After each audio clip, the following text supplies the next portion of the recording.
요한계시록 16장 12절에서 16절 하나님 말씀 전하겠습니다. 오늘 본문 12절에 보니까 여섯째 천사가 대접을 큰 강, 그 유브라데에 쏟는다 이렇게 얘기합니다. 그랬더니 강물이 말라서 유브라데 강이 마른다 이렇게 얘기합니다. 원래 이 성경에서 마른 땅 그랬을 때는 항상 이스라엘 자기 백성을 위한 길을 만들었던 마른 땅입니다.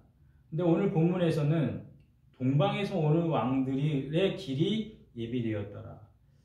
동방에서 오는 왕들이 어떤 침입하도록 예비되는 것으로 마른 땅이 사용되고 있습니다. 여기 왕들은 하나님과 그 백성의 대적자들을 말합니다. 천사는 유브라데 강물을 마르게 하여서 그 동방에서 오는 왕들이 이제 그 강을 건널 수 있게 하는 것이죠. 그러니까 처음에 이 왕들이 건너가게 허용하는 것은 그 하나님을 대적하는 자들에게 굉장히 좋은 기회가 되는 겁니다. 그런데 실제로는 하나님의 어떤 목적을 이루는 하나님의 방법이 됩니다. 이렇게 기회가 왔고 처음에는 마른 땅이네, 건너기가 허용됐네, 자 우리 빨리 건너자, 그렇게 함으로써 왕들이 모임을 통해서 한꺼번에 패배할 수 있는 최후의 패배를 하나님께서는 목적하고 계시는 거죠. 그래서 그렇게 완전히 한 번에 패배하는 장면이 계시록 19장 11절에서 21절에 이제 기록되어집니다. 이렇게 이들이 마른 땅을 하나가 돼서 협력해서 이렇게 자기들이 원하는 방식대로 되는 것 같아 보여도 17장 16절에 가보면 짐승은 음녀를 미워한다 이렇게 얘기합니다. 그러니까 자기들끼리 뭔가 분열이 생깁니다.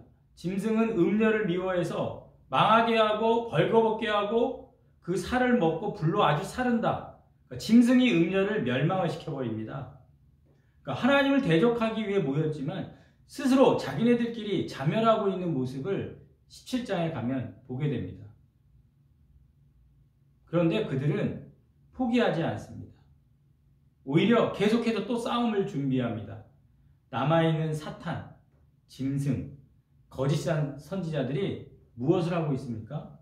13절에 보니까 또 내가 보매 개구리 같은 새 더러운 영이 이 사탄이죠? 짐승, 거짓 선지자 입에 나오게 됩니다.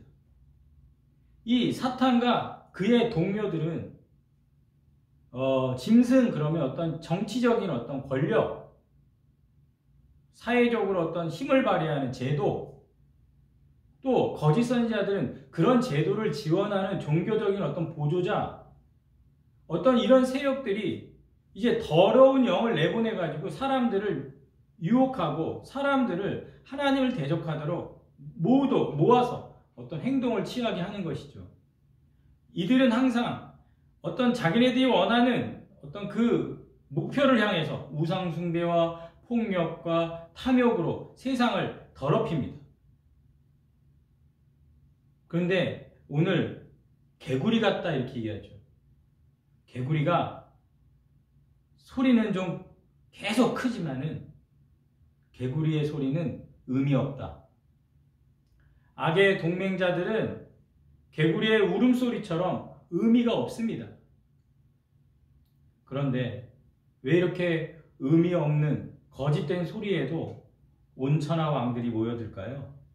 14절에 귀신의 영이라 이적을 행한다 이렇게 얘기합니다. 그래서 그들을 모은다. 우리는 이적, 기적 이거를 하나님만 행하는 줄 알지만 그렇지가 않습니다. 오늘 하나님을 대적하는 자들도 이적을 행한다. 그래서 봐라 내 말이 맞지? 이 능력이 있어.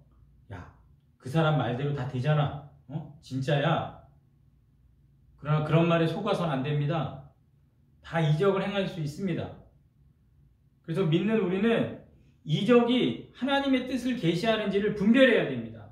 이 이적이 하나님의 뜻을 정말 계시하고 있는지, 이 기적이 하나님께로 인도하는지, 하나님에게 대적하고 있는지.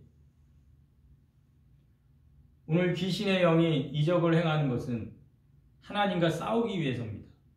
그래서 오늘 14절에 보면 하나님 곧 전능하신 이의 큰 날에 있을 전쟁이다 이렇게 얘기하죠.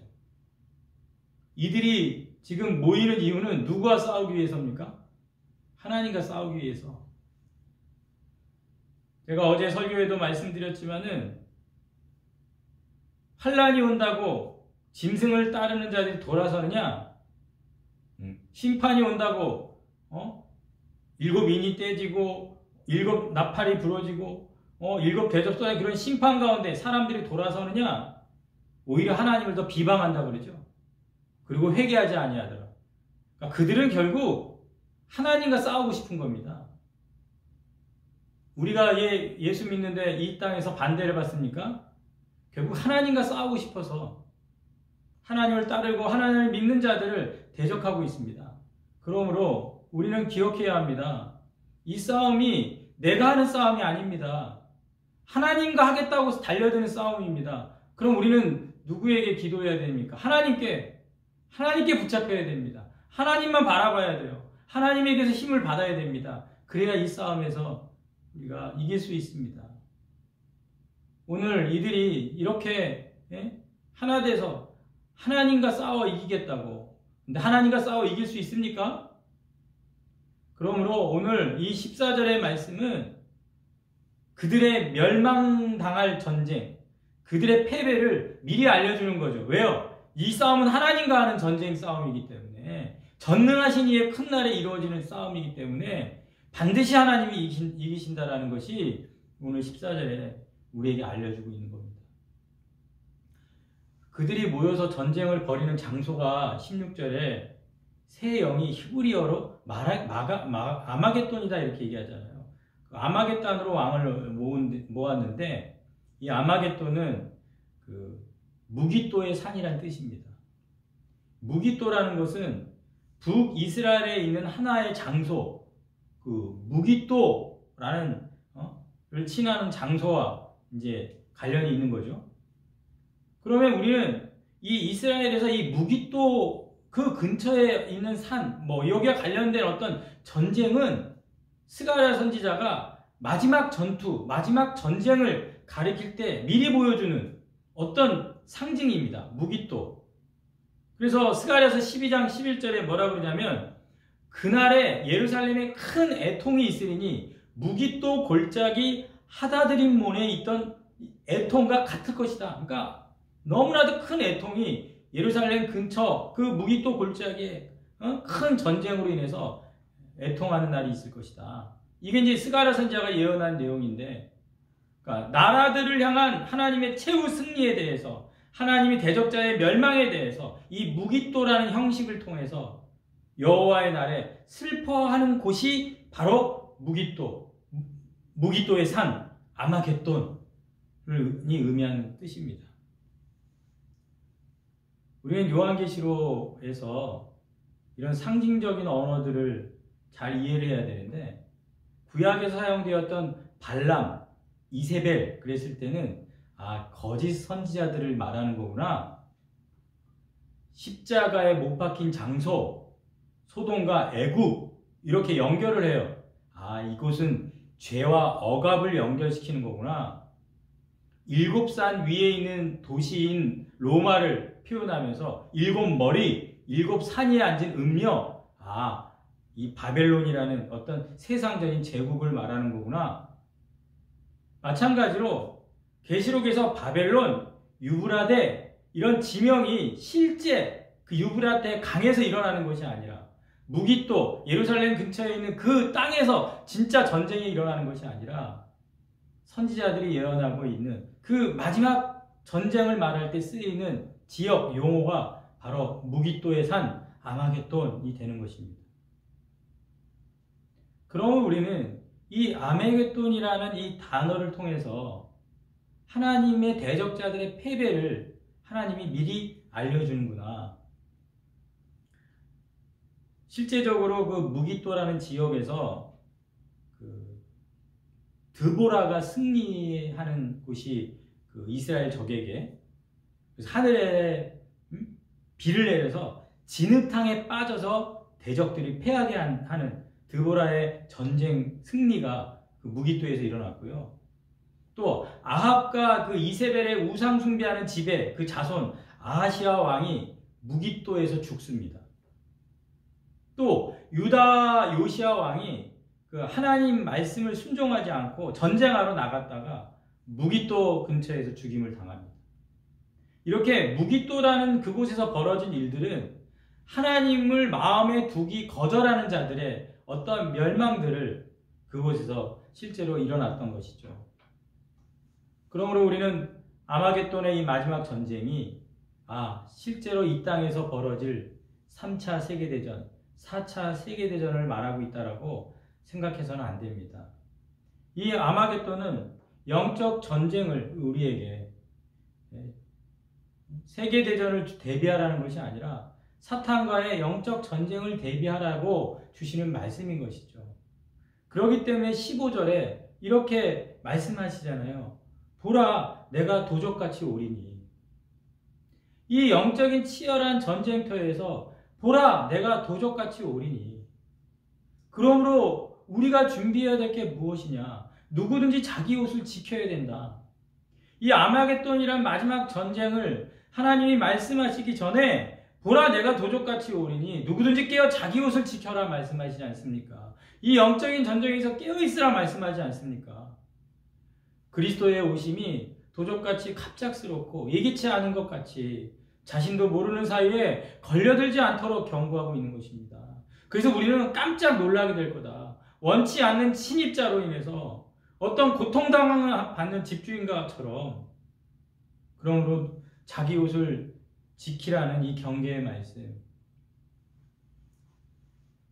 주인이 집에 들어와 문을 두드리면은 열어줄 수 있는 도둑이 들어오기 전에 또 도적같이 주인이 예수님이 우리 문을 두드릴 때 그 문을 열어주기 위해서 옷 벗고 자다 있는 게 아니라 허리를 띄고 준비하고 있는 모습. 온전한 믿음을 지키며 신앙생활에 합당한 함으로 옷을 지키고 또 이 흰 옷은 명예와 영생을 상징하는 그 자기 옷을 지킨 구원자들에게 주시는 옷이지요. 그러면서 15절에 이렇게 얘기합니다. 벌거벗고 다니지 아니하며 자기의 부끄러움을 보지 아니하는 자는 복이 있다. 잠들어 있는 자들은 아니라 잠이 깬 자들은 옷을 입고 있는 것이죠. 자신의 부끄러움을 보이지 말라. 라오디게가 교회를 향해 이렇게 경고하잖아요. 계시록 3장 17절에 나는 부자라. 부요하여 부족한 것이 없다. 그런데 오히려 내가 공고하고 가련하고 가난하고 눈 먼 것과 벌거벗은 것을 알지 못한다. 그러니까 나는 부자다, 부유하다, 부족한 게 없다 말하는데 하나님이 볼 때는 완전히 벌거벗어 있다.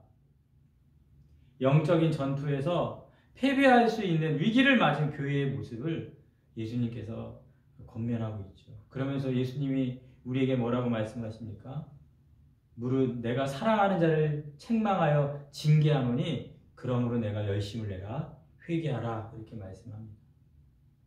오늘 이 마지막 전쟁 아마겟돈 이 말씀을 주시면서 우리에게 예수님이 도적같이 올 거니까 자기 옷을 지켜서 벌거벗고 다니지 말고 자기 부끄러움을 보이지 않도록 열심을 내라 회개하라. 이 예수님의 말씀을 듣고 오늘도 깨어 기도하며 예수님 오시기를 기다리는 우리 믿음의 백성 다 되시기를 주님의 이름으로 축원합니다. 기도하겠습니다. 살아계신 하나님, 오늘도 우리가 잠들어 있지 않고 깨어 있게 하시고 벌거벗겨져서 부끄러움을 당하지 않도록 우리의 믿음의 옷을 지킬 수 있도록 이 치열한 영적인 전쟁터에서 열심을 내고 그리고 회개하게 하여 주시옵소서. 우리가 다 잘하는 것 같아도 하나님 앞에 회개하고 자복하고 회개하고 또 열심을 내고 또 우리 인생에 주님이 열심 내고 회개하라고 징계하실 때 나를 너무 사랑하셔서 우리 교회를 너무 사랑하셔서 그렇게 주시는 것임을 믿고 열심을 내고 회개하도록 오늘 이 시간 역사에 주시옵소서. 오늘 하루도 하나님의 전쟁은 하나님이 이기신다라는 하나님을 믿고 신뢰하는 그런 우리가 되게 해 주시옵소서. 예수님의 이름으로 기도하였사옵나이다. 아멘.